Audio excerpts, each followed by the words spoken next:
बिस्मिल्लाहिर्रहमानिर्रहीम।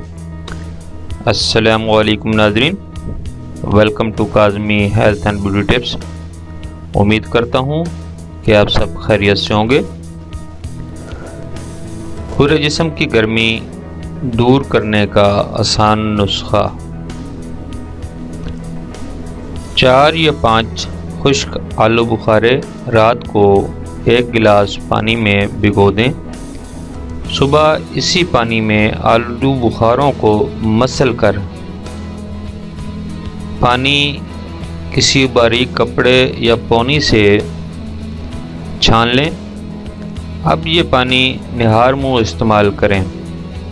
कुछ अरसा मुस्तकिल मिजाजी से इस्तेमाल करने से आपके जिस्म की गर्मी, मैदे की गर्मी, मसाने की गर्मी समेत दीगर तमाम जिस्म की गर्मी दूर हो जाएगी इंशाअल्लाह।